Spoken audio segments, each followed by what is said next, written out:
Okay, Charlie's just conducted his volleyball session. Lots of positives to take out of that, and there's a couple of areas for improvement. So if we start with Craig, can you think of something that went well in the session that you particularly liked? You did a variety of stretches, including one that I've never done before. Which was that? One where you just go on the side and put your arms down and you feel it there. Okay. Rach? The skill bit was good. Going through all of it from reach to next ball. Okay. Jamie? Great at the game. You like the game? Very enjoyable. Okay. Any particular aspect of the game? Is it just because it was competitive, or was it It was just, competitive. You refereed it well. Yeah. Yeah, I agree with that. It was good officiating. Zach? Cool up was efficient. Cool down was efficient. Okay. So we could do with some areas for improvements. So, Kai, you're normally quite negative. What could... I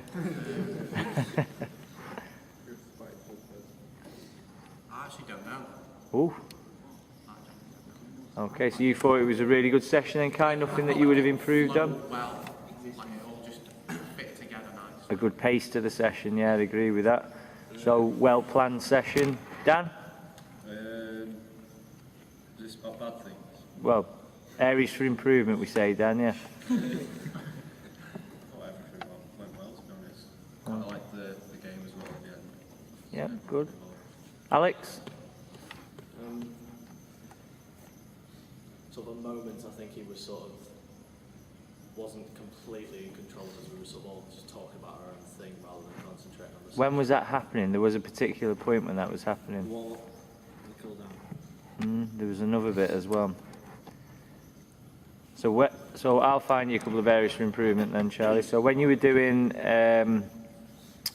your skill drill in particular, as good as it was one of the best checks that I've seen whilst we've been doing these videos, where you've gone around each individual learner and you showed them the appropriate technique, and then you got right into a competition rather than sort of showing them, right, this is a dig, this is a set, this is a spike, and then going through them techniques and building them up to a competition. So that would be an area for improvement in terms of start really basic so everyone can achieve, and then make it more difficult. What you did, you sort of skipped the basics and got into the competitive side, which is good because everybody has enjoyed the session.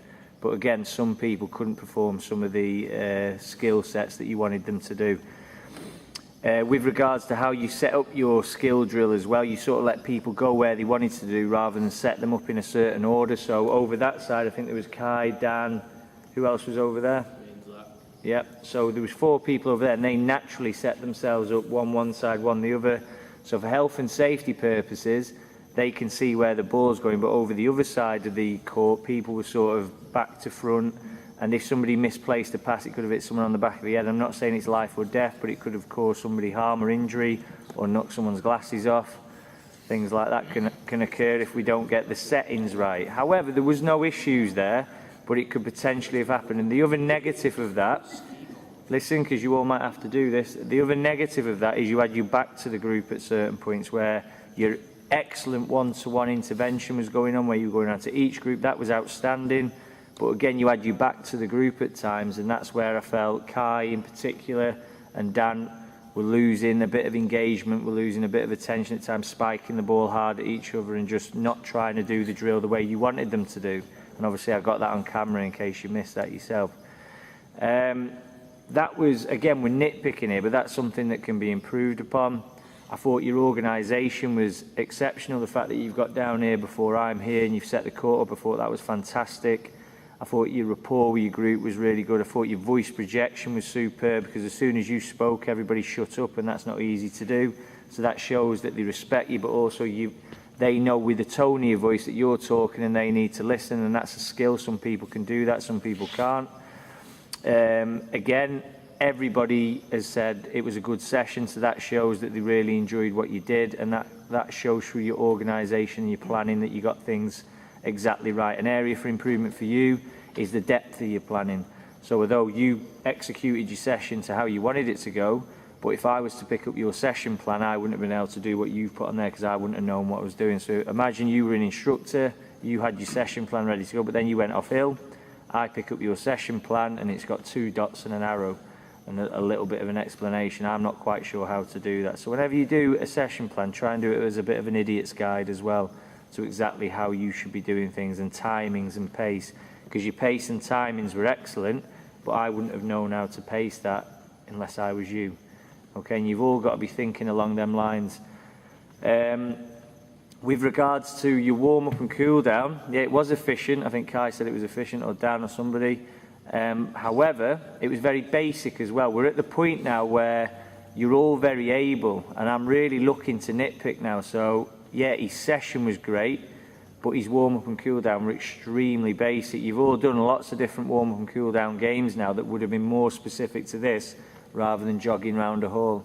So again, an area for improvement would have been a more enjoyable warm-up, something more relevant to the sport that you're playing. So again, be creative, do a bit of research. The stretches that you were performing as well at the start, you were performing the stretches perfectly, and you did all the way through, but some people weren't performing some of the stretches which I've identified on the video where they were I think Dan Giddins I picked up on, he was bouncing on the stretch. He wasn't doing it on purpose, he was just naturally bouncing when you should hold a stretch. I think Rach on the cool down, I don't know what she was stretching, but it wasn't a groin. Okay, so it was things like I'm looking around to see if you're picking up on it, because that's what you should be doing. As the instructor, you should be looking for people not doing the stretches correctly. I think Jack Fagali in the warm-up looked like he had the narrowest gait I've ever seen on a groin stretch, so there was no way he was stretching anything bar maybe his back standing up. Just things like that. But listen, I'm really nitpicking there because I thought overall it was right up there. It was a top session along with the session previously, and the next person who's going, Craig, no pressure, but every session shouldn't be far off that quality now, because you're getting to see what other people are doing and you're getting the feedback. So if you were at the start, I think Jamie Ennis was at the start and he had done it previously, so it was a good session anyway, but from there the session should be getting stronger and stronger and stronger, because you're getting more experience, you're getting the feedback and you're evaluating. So well done overall, very good session, Charlie.